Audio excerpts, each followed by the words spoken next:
Hi friends, আসসালামু আলাইকুম। আপনারা সব কেমন আছেন? আজকে ফের একটা নতুন রেসিপি নিয়ে এসেছি, পটল আলু রসা। চলো আপনাদের সাথে রেসিপি শেয়ার করছি। প্রথমে পটলটাকে ভেজে নেব নুন হলুদ দিয়ে।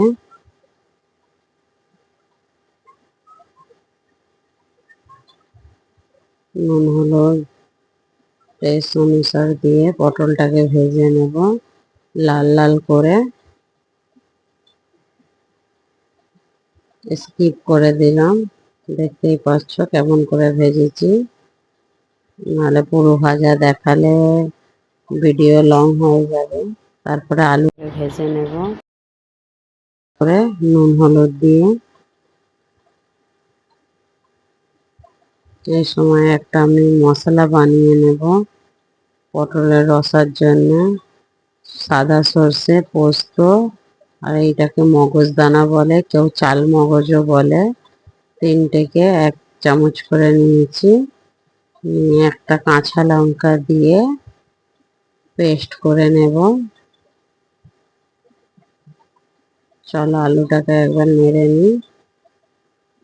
মিক্সচার করে নিয়েছি, এরকম বেশি পানি দেবে না, অল্প করে পানি দিয়ে। আলুও ভাজা হয়ে গেছে, আলুটাকে তুলে নেব। তারপরে পটলের রসার জন্য মশলা রেডি করব। দেখো ভেজে নিয়েছি আলু পটল। দুটো তেজপাতা, হারা মশলা অ্যাড করছি, 2-3টে লং, দুটো এলাচ, একটা কাঠ ছোট টুকরা। চলো একটু ভেজে নিয়ে দুটো বড় পেঁয়াজ দিয়ে দেব।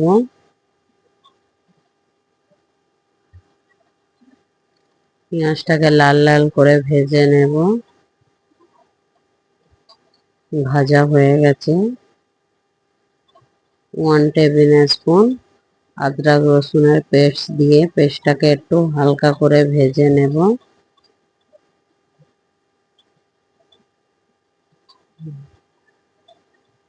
আপনারা সব কেমন আছেন, কি করছেন? আপনাদের আজ দুপুরে কি রান্না বাড়া হলো?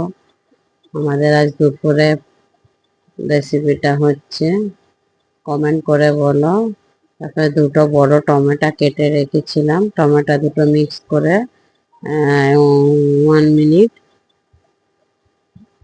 একটু ছেড়ে দেবো। তারপরে এবার মশলা, ঘরের যেসব মশলা রেগুলার ইউজ হয় মশলা অ্যাড করব।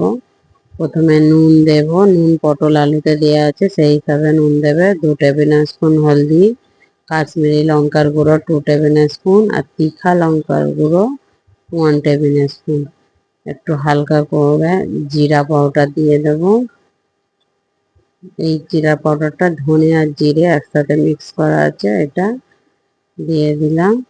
দিয়ে ভালো করে একটু পানি দিয়ে মশলাটা করে ভেজে কষে নেবেন, যাতে তেলটা ছেড়ে যায়। কেন পটল আলু ভাজা আছে, বেশি না কষলেও হবে, মশলাটা বাস না মারে, সেই হিসাবে সেই পর্যায়ে ভালো করে আর একটু পানি দিয়ে দেব। দিয়ে ভালো করে মশলাটা টমেটোগুলো নরম হয়ে যায় সেই হিসাবে মিক্স করে নেব। দেখো কেমন তেল ছেড়ে দিয়েছে। এরপরে যে পটল আর আলুটা ভেজে রেখেছিলাম ওটা মিক্স করে দেব। একটু তেল লেগে আছে, একটু পানি দিয়ে ধুয়ে ওর উপরে দিয়ে দেব। একটু ভালো করে মিক্স করে নেব। আমাকে কমেন্ট করে বলো তোমরা পটল আলু কিরকম তারা বানাও। আর ভালো লাগলে আমার পেজটাকে ফলো করে দিও, সাবস্ক্রাইব করে দিও। আর লাইক শেয়ার কমেন্ট, কমেন্ট তো খাস করে করো, কেন কে কোথা থেকে দেখছেন। আমার কমেন্ট করলে আমাকেও একটু ভালো লাগবে, আর তোমাদের ঘরেও আমি সরি একটু থ্যাংক ইউ জানাতে পারি।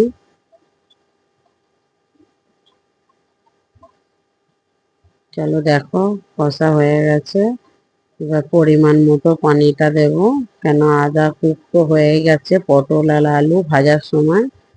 তো আর একটু আদা যে একটুখানি পরিমাণ মতো মানে কুক হতে বাকি আছে, ওটাই জল পানির মধ্যে দিয়েই হয়ে যাবে। এক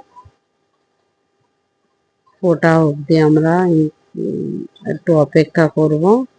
দেখো ফুটে গেছে, এই সময় একটু লেড়ে দিয়ে ওই যে মিক্সার জারে যে পোস্ত চালমগজ আর সর্ষে একটা পেস্ট বানিয়েছিলাম, ওই পেস্টটা মিশিয়ে দেবো। দেখো একটু হতে বাকি আছে আলু।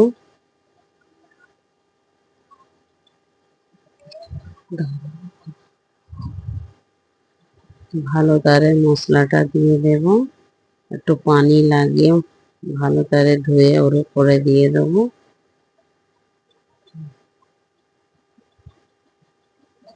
দিয়ে একটু হালকা করে নেড়ে ফুটতে দেবো ঢাকা দিয়ে।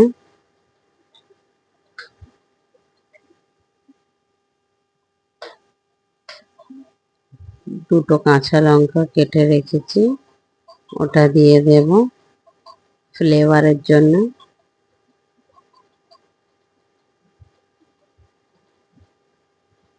ভালো করে মিক্স করে ঢাকা দিয়ে দেবো, যে বাকিটুকুন কুক আছে 5 মিনিট।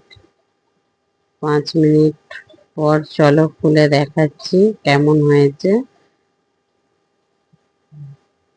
দেখো খুব সুন্দর হয়েছে, কালার খুব সুন্দর এসছে। আর দেখো আলুটা দেখাচ্ছি, দেখো কত সুন্দর সফট হয়ে গেছে। চলো আমাদের পটল আলু রসা রেডি। পরিবেশন করে দেখাচ্ছি, কেমন লাগে আমাকে কমেন্ট করে বলো। ভালো লাগলে সাবস্ক্রাইবই করো। ওকে, দেখো কেমন টেক্সচারটা লাগছে।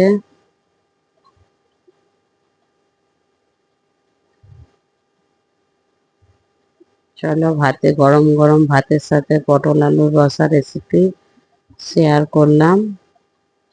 টেস্ট করে বানিয়ে টেস্ট করে বলো কমেন্ট করে। ওকে বাই, থ্যাংক ইউ, আল্লাহ হাফেজ।